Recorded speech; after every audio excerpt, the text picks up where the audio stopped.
Welcome to the Stetzer ChurchLeaders Podcast, where we're helping Christian leaders navigate and lead through the cultural issues of our day. My name's Daniel Yang, the director of the Church Multiplication Institute, and today we're looking forward to having a conversation with Scott Sauls. Scott is senior pastor of Christ Presbyterian Church in Nashville, Tennessee. He served as Redeemer Presbyterian Church in New York City as a lead and preaching pastor, and also planted 2 churches in the Midwest. Scott is the author of several books, including his newest, Beautiful People Don't Just Happen: How God Redeems Regret, Hurt, and Fear in the Making of Better Humans. But before we hear from Scott, let's go to Ed Stetzer, editor-in-chief of Outreach Magazine and the executive director of the Wheaton College Billy Graham Center. Okay, good. It's good to have Scott Sauls on the program. We're going to carry on a conversation that's both deeply personal, but I think applicable to so many pastors and church leaders. We want to also remind you, you can check out extended portions of some of our interviews at ChurchLeaders.com/plus. And if you're enjoying interviews, it would be helpful if you left us a review wherever you download your podcast. Scott, I found, well, first of all, I've gotten to know Scott. We actually have a famous video together where we walk into Rick Warren's secret library. And so hundreds of thousands of people have walked with Scott and Ed through Rick Warren's secret library. So, which was secret until we posted that video. But Scott, I really appreciated, admired your work, and found this to be deeply personal in what you wrote and more. Continual theme is regret, hurt, and fear. And the last 2 years have been just remarkably hard on a lot of pastors and church leaders. So I think the book will minister to many people kind of walking through some of the challenges. But help us first, why did you write the book, and what misconceptions are you trying to address? Well, thanks for having me on, Daniel and Ed. I really appreciate it. And, in terms of what motivated me to write the book, it really was born out of the pandemic season that hopefully we're starting to inch out of. And it just struck me as a time where normal human pain points, and I sort of organized the book around 3 of them: regret, hurt, and fear, which I think are sort of all encompassing of human pain points. But I felt like all of those pain points were being amplified, right? They've always existed ever since the world became a fallen place. But I think people's anxiety levels, relational hostility, social upheaval, loneliness, isolation, all of these things just sort of reached a fever pitch. And I was just in a season of talking with publishers and book agents about what the next offering might be. And it felt right to do a project that would address those sorts of things from a gospel-centered perspective. And so, yeah, that's how the book was born, and I hope it helps some people. Yeah, I know that so many of folks in my circles listen to you as a compass, and so I bet you so many folks are so curious, like, what were the past couple of years like for you as a pastor, specifically through the pandemic? Well, I think that this particular podcast and your primary audience of church leaders is very appropriate for subjects like these, because according to Barna's latest research, about 40% or just shy of 40% of pastors are actually looking to leave the ministry, which is kind of staggering to me. But I'm sorry, Daniel, I forgot your question. What was the pandemic like for you personally? Yeah. Thank you. Gotcha. Yeah. And so, those 40% of pastors, they're the ones who want to leave, but the remaining 60%, I think, also had a whole lot of disruption and disorientation come our way through really more than 2 years of upheaval. I mean, when you're calling and when your job, your responsibility is to bring people together, and all of a sudden the whole world is saying, tell everybody to not come together, it throws everything into upheaval. And so for me, I think a real low point was preaching to an empty sanctuary on Easter Sunday, realizing that I can't see anybody, I can't read anybody's eye contact or body language. It just felt so not incarnational. I felt so not together with our people. And I think that that was a universal feeling for pastors of just feeling lonely for the people that God has called us to serve and be in community with. And of course, it triggers all kinds of anxieties and fears. What's this going to mean for us? We'd spent 8 years, doing a revitalization work and had plenty of, really wonderful momentum in terms of people coming to Christ and new congregations planted. And right as the pandemic started, we were about to launch our fourth and cross-cultural congregation led by African-American leadership. And, we had all the staff and the team that we'd brought on, and then boom, this pandemic happens. And so we actually ended up planting that congregation on Zoom and it's a vibrant congregation right now. But back then, I mean, we felt very unmoored, quite honestly. And I had, bouts with depression, bouts with, certainly with loneliness and isolation. I think Tom Rainer says it well. He says, how would you feel? He was trying to represent pastors during the pandemic. He said, how would you feel if 60% of your friends just disappeared and didn't talk to you anymore? And I think that was a very common experience for pastors, and I don't exempt myself from that. It was a very hard season. Yeah, you write really personally in Beautiful People Don't Just Happen. I want to encourage people to pick up the book. One of the things that even here you talked about is the last 2 years, and as we inch out of COVID, to use your language, and we all hope that to be true. It appears, though, that the cultural convulsion we're walking through isn't ending with the end of COVID. We're in some of the most divided times. This is the most difficult time I've ever led. I'm encouraging pastors to build reservoirs of resilience to get in community with others. And so when you wrote Beautiful People Don't Just Happen, you talk about regret, hurt, and fear. You talked about some of your own journey, and as you talk about bouts of depression and more. It seems it's really hard for pastors and church leaders to say, hey, I struggle with this too. And I think that's a gift you've given us here. How might you encourage pastors and church leaders to acknowledge their struggle in themselves, but also to acknowledge their struggles congregationally or with their leadership? What would that look like?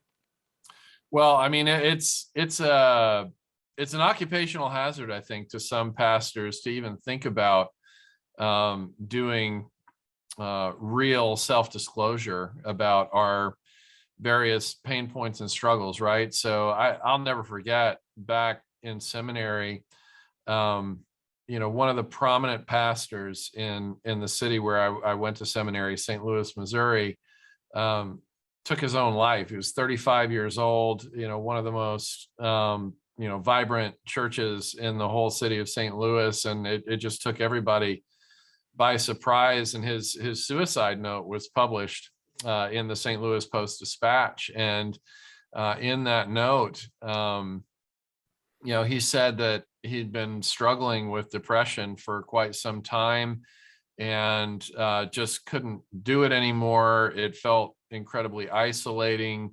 And essentially what he said in the note was, when a pastor lets his people know that he's depressed, he will soon lose his ministry. And so he was operating off of an assumption that nobody wants to be led by a person who's weak.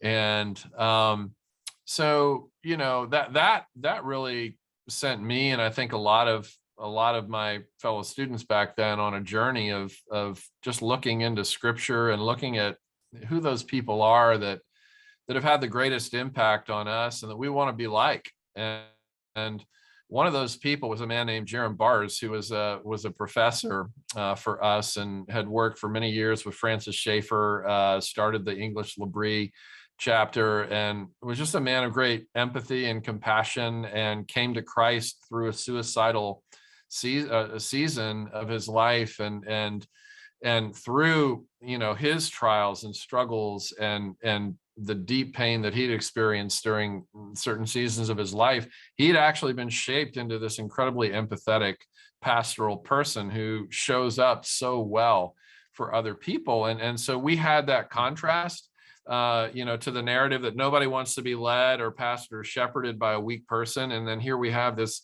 person whose whole life was that. up until and also proceeding from his conversion to Christianity. He had all kinds of physical issues as well, even as our teacher. And it was the way that he, spoke the gospel and shepherded and led from that place of weakness that was so incredibly inspiring to all of us. And so I just resolved as a seminary student, like I think that this guy Jerram Barrs has it right, because Romans 7, Paul's talking about his own struggle with envy and coveting and discontentment, and then the end of his life in ministry, he calls himself the chief of sinners. Wretched man that I am, again in Romans 7. And then we see King David just pouring out his distress in the Psalms, which, is our gift of what a robust prayer life, especially for leaders, looks like in the Psalms. And what you see is this incredible authenticity and realness that I think the people of God actually need. I think the people of God are just hungry and thirsty for a leader to show them, even publicly, what it looks like to struggle well, not to bleed on our people, not to make our ministry about us, not to turn the churches or ministries we lead into group therapy sessions for our issues, right? Because pastors can do that, right? Like the pulpit is no place to bleed on people. But if we can steward our stories, and if we can especially steward, our guilt and shame, or, the category of regret, or our hurt, sort of the ways that we've, hurt ourselves by bad decision making, the ways we've been betrayed maybe by others, or just living in fallen skin, or just our own anxieties and struggles about the future, the more we can share those things as a bridge toward how Christ and the gospel are provide relief and solutions and a way forward in those things, I think the better leaders we're going to be. I don't want to be led by somebody who has it all together, because that person's lying. That person's not being honest, and I can't follow that honestly.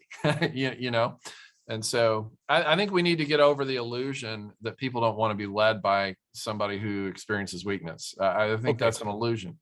Let me push back a little bit, because I actually want what you say to be true. Mm-hmm. I noticed a few years ago that prominent successful pastors often feel the freedom to share their struggles, because I think they, in part, are prominent, whatever standards of success you want to use, prominent, successful pastors. But what I found is that pastor of the church of 300 or that pastor of the church of 75 finds less freedom to share that, because people might wonder, does that undermine? People probably aren't wondering when you share your struggle with bouts of depression, things of that sort.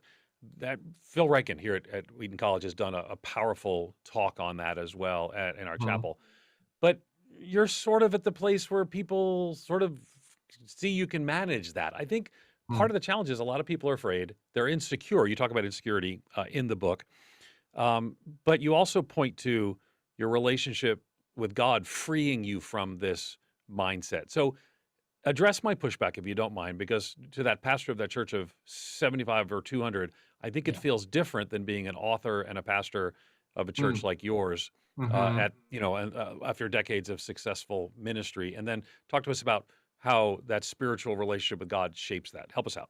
Yeah, I think that's an excellent point, Ed, that it can actually become sort of this self-serving part of a big platform, that, oh, look, he's so skilled and so gifted and has led this, growing thing, and he's real, I like right. There, it can become, kind of part of somebody's brand if we're not careful. And I would say, look, if I or someone else is leading a kind of a larger ministry with a larger reach, just make sure that, transparency isn't staged, because that's manipulative, to turn your to treat the pulpit as the stage for, being vulnerable so people will be drawn to you, entirely misses the point of ministry. The only reason to ever share your weakness publicly is to point people to Christ, not to you and not to your weakness. And which means we need to be sparing about, the depths to which we go in terms of kind of that full-blown transparency, right? I waited 2 years before I let my congregation here know that, that I've experienced anxiety and depression. And I think that was right, in my case, at least, to wait that long, because there needed to be a trust built and to the degree that people would know that I'm not manipulating them. And so that's an easy thing to do when you don't know your people well, and when your people don't know you well, which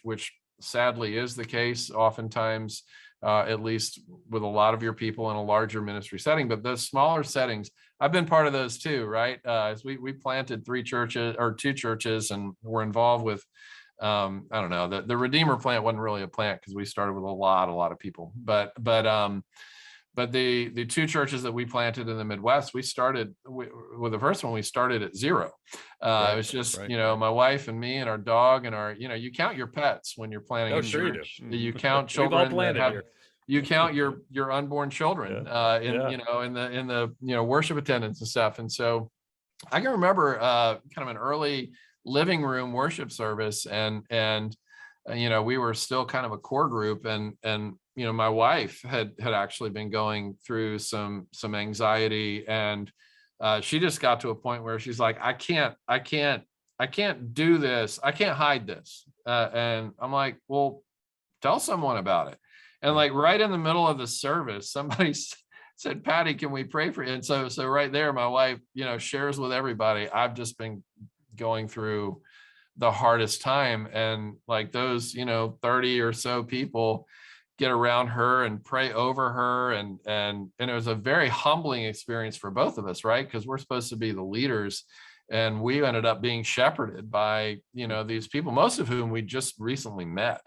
And but that actually set the trajectory for what that church became, and in a very positive way, where my wife being willing to be genuinely, be a genuine struggler, with no staged aspects to it, with no PR branding aspects, but of just being a fellow struggler, and I think the more that those of us who are called to a shepherding role can let our people know that we are primarily sheep, and secondarily shepherds, and I think God has done us such a great favor by giving us shepherds in Scripture who were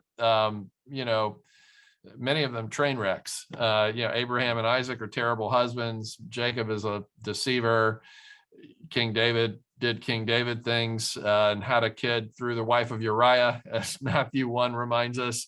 Saul of Tarsus before he became the Apostle Paul, Peter, bull in a china shop and a coward, all at the same time.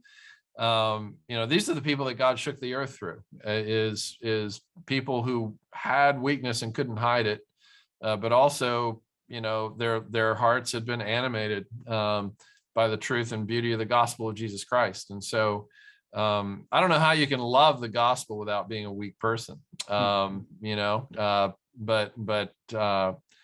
yeah, we got to be careful, and we got to have people in our congregation, and maybe it's a spouse, maybe it's an elder. We got to have people who will be honest with us if they feel like we're oversharing, or if they feel like we're undersharing, and we, every pastor, I think, has an opportunity to figure out who those discerning people are to invite, to speak honestly into our lives and ministries. I have those people, and I hope most of those who are listening have those people as well. Scott, that's where I'd like to dig in a little bit more regards to some of the more recent maybe bouts of depression, anxiety that you may have had, because you write in the book, admitting self-defeat is key to successful recovery.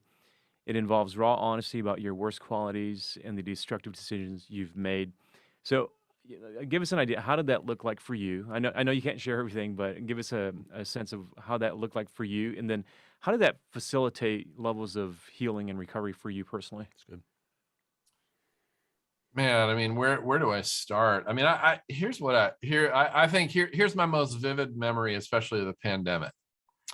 Resenting our leaders, some of them, for what felt like ghosting me, right? And ghosting the church, and not accounting for the fact that their whole lives are not about me and their whole lives are not about the church. I'm at this full time. They give freely of their time to serve and shepherd the church. And then the pandemic hits, and I think for a short season there, it didn't last very long, but for a short season, I just had this anger. It was irrational. It was an irrational kind of anger at people for abandoning me and leaving me to hold the entire church on my shoulders, which is such an arrogant way to think, as if the church is ever on anybody's shoulders except Christ's alone. In the good and hard seasons, but the fact of the matter is, these guys, are trying to hold together their families, their work situations, their lives, and how, the pandemic has thrown their lives out of whack. And so I just, the accuser got to me, and kind of helped turn me into one for a little while. And, one of my colleagues here, we have a policy that anybody can speak truth to anybody, that there is no hierarchy of who can confront who and who can't confront who. And, somebody on our team, just came in privately in my office and said, "Hey man, like, I don't know what's going on. I know it's a hard time for you and everybody else, but you just seem angry, and not in a righteous way.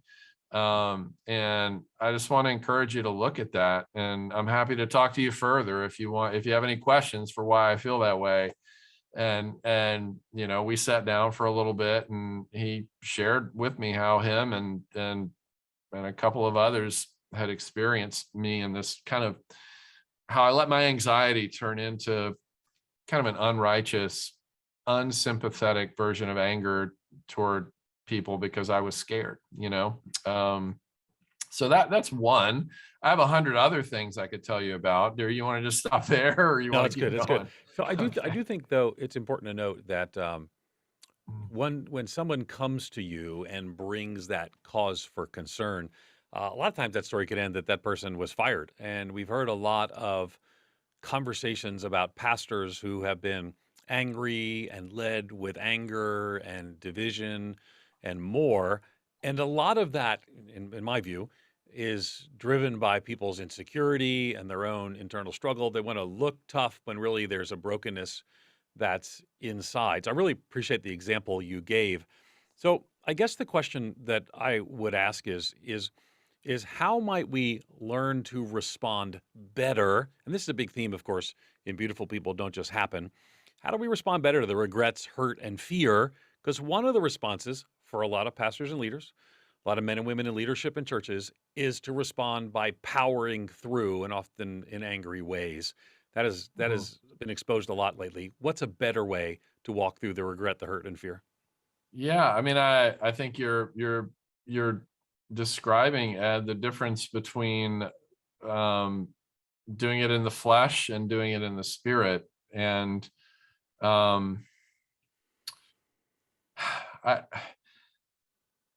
pastors and leaders, what's so important is that pastors and leaders don't forget that we need the gospel every day just as much, if not more, than the people that we serve. And there's something about having a voice and the power of leadership in a community that can cause us to forget how much we need the daily grace of Christ. And if I could talk about Tim Keller for a second. I've found myself talking a lot about Tim in these kinds of conversations recently, especially when leaders are in the room or leaders are listening in. So I got to serve with Tim for 5 years. This was before he had cancer. And, you know, I was all excited about the opportunity that Redeemer gave me to come and serve at Redeemer for those many years, mainly because, you know, Tim Keller is probably the greatest influence still on kind of my model of ministry and what I think, you know, faithful, effective, fruitful pastoring, especially in an urban context, looks like. And so I thought, well, he's, you know, in my mind, one of the greatest preachers, English-speaking preachers of our time, if not the greatest, in my opinion. And, you know, has this stellar, you know, very comprehensive vision for serving the city and loving your neighbor. And it's all centered around the gospel and that sort of thing. And so I was all excited about that. And then I got there and I realized, wait a minute, like this guy is really humble. He's not in love with the sound of his own name. He kind of brushes it off when he wins a big award or gets recognized, right? Like when he was announced to be, I think, the first and only pastor to ever make it onto Forbes, you know, top 50 most influential people in the world list. That's the kind of thing he would just roll his eyes at. But where you'd really get his attention is if you had a criticism, and he'd be like, you know, tell me more. And this is a guy, like anybody who's a public figure, he got his unfair share of criticism. Never heard him dog somebody, never heard him talk back or insult somebody or gossip, even when it was the most unfair, way off base thing. Because he had this policy, and he picked this up from John Newton, I think, one of John Newton's letters. But his policy was, even if the criticism is unfair, I'm always going to look to see if there's a kernel of truth behind it, that it might give me an opportunity to repent and grow closer to Jesus, right? So on top of that, this is a guy who's prayed through 5 Psalms every day for over 60 years. He's read carefully through the whole Bible at least once a year, every year for over 60 years, had a deep, robust, committed prayer life. You know, there's just all this quiet faithfulness. So like, if you want to know, like, how do you become Tim Keller, you know, read the Bible every day for over 60 years and, you know, submit yourself to your critics, you know, for starters. But this is a guy now who's got an incurable cancer, and he says he's happier than he's ever been in his life, you know, because of all that stuff that sunk into his heart. And this is all to say, this is a long, circuitous way of saying, if your heart is not right, get your heart right or get out of ministry. Because it, you know, everything stands or falls ultimately on a minister's character or lack thereof. You know, your success is not bound up in the size of your ministry. It's not bound up in you know, your church's budget. It's not bound up in, you know, whether or not you get book deals. Like, it's not bound up in stuff like that. Your success is bound up on the degree to which your life does or does not, in private as well as in public, resemble the Beatitudes, the attributes of love in 1 Corinthians 13, and the fruit of the Spirit in Galatians 5. That is the measure of success. You know, remember, Jesus didn't have a mega church, right? Like he had over 500 eyewitnesses to his resurrection and only 120 followers at the same time. And so, you know, I think our view of success is, you know, it's discipled too much by the American way and not enough by the Jesus way. And so, you know, aim at virtue and you'll get success thrown in, but aim at success, you'll get neither, to sort of steal a way of speaking from C.S. Lewis. You know, character matters. Being the same person around the dinner table as you are in the pulpit, being the same person, you know, at a party, or, alone in a hotel room as you are leading a board meeting at your church is critically important. One of the things that church leaders and pastors are discussing when they get together is, how normal has your church got, attendance wise and operations, and you hear stories of pastors leading churches where everything's back to normal, and sometimes even better than normal. Budgets are higher, attendance is higher, and then inevitably it creates for those who they have not gone back to normal, they probably won't get back to normal. There's a bit of a shame, and this is very common in rooms of pastors. And how might, as they're navigating through that, some things that you wrote about in the book here, Scott, how might they resolve that shame that's specifically tied to, their church is not back to normal, and they don't know if it will get back to normal. Yeah, I mean that shame, and I've felt it along the way at different times as well. Of why aren't things humming along, as they were before this pandemic, and for me that was a gut check when that happened. Of wait a minute, how am I measuring success? And the Lord graciously introduced me to Isaiah in a brand new way during the pandemic. What is easy to forget about Isaiah, right? Because we know Isaiah in the same way that we know Van Gogh. Like he was the best of the best among the prophets, in the same way that Van Gogh was the best of the best among the painters. I don't think Van Gogh sold his first painting until after he was dead. And he was a tortured soul for his entire life. He spent some time in mental health facilities, and just was a deep struggler. And you look at Isaiah, and we look at him in retrospect. Well, there's Handel's Messiah that happens every year all over the world. That's Isaiah.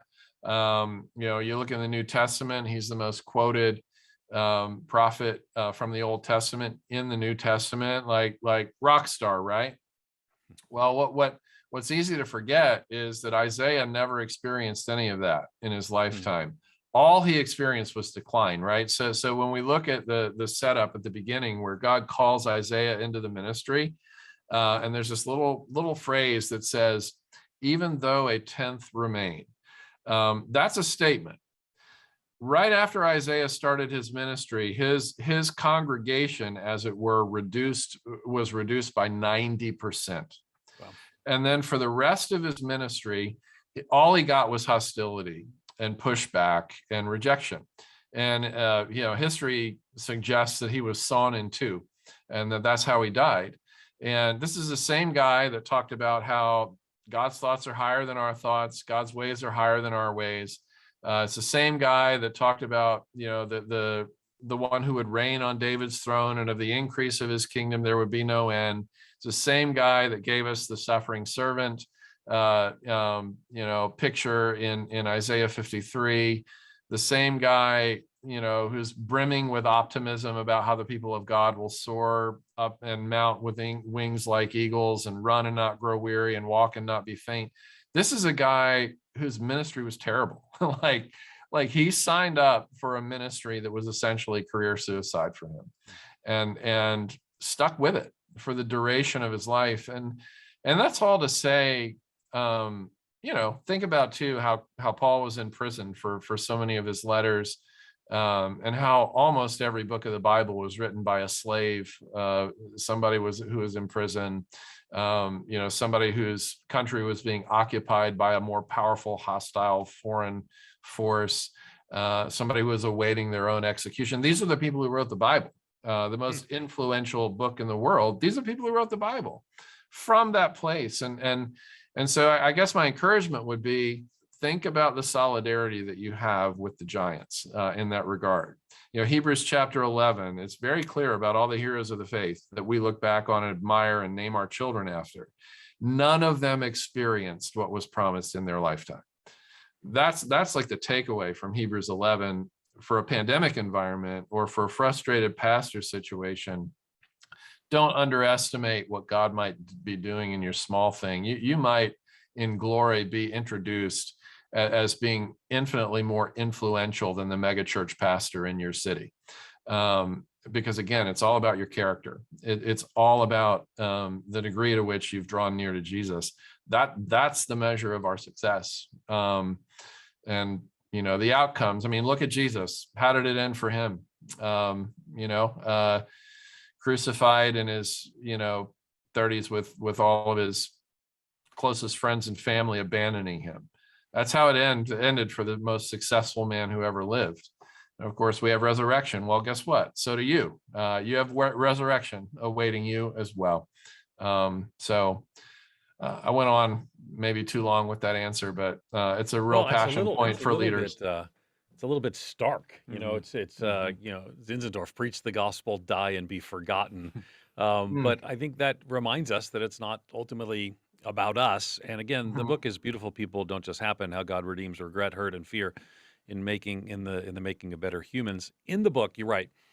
The more the soul is worked and stretched to its limits, the more able it becomes to endure suffering and enjoy God all at once, unquote. I think that's kind of a recurring theme in there. And I find it challenging and hopeful. So what does enjoying God in the midst of difficult times and suffering, what does that look like? How can we move towards hope when we're in the midst of some of those struggles? Whew. Yeah, it's hard to answer a how-to question on that. Yeah, totally. But I think the action steps, again, they're as old as time.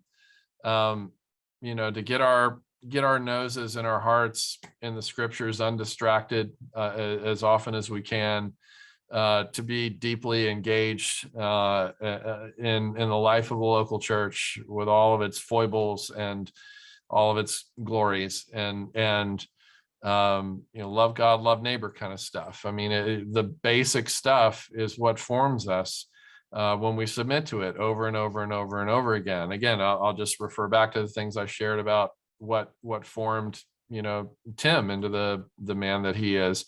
But I think suffering also has a place in our formation, a meaningful, positive, and ultimately life-giving place in our formation. Paul talks about it in Romans 5, where we rejoice in our sufferings because it produces character, and that produces hope, and hope doesn't disappoint. One of the analogies I use in the book is banana bread, right? It's one of my favorite things to eat. And if anybody's ever made banana bread, you know that the key ingredient is a rotten banana. It can't be a ripe banana. It has to be rotten. That's the magic. And you put it in with all the other ingredients, the flour, the sugar, the butter, whatever else is in there, and turn the heat up on it, and out comes this wonderful, moist, delicious. I love that we get to call it bread, even though it's cake. It makes it feel more healthy. But there's a metaphor in there for the way that God, we see it in Romans 8:28. God works all things together for good, and I think the key word there is together.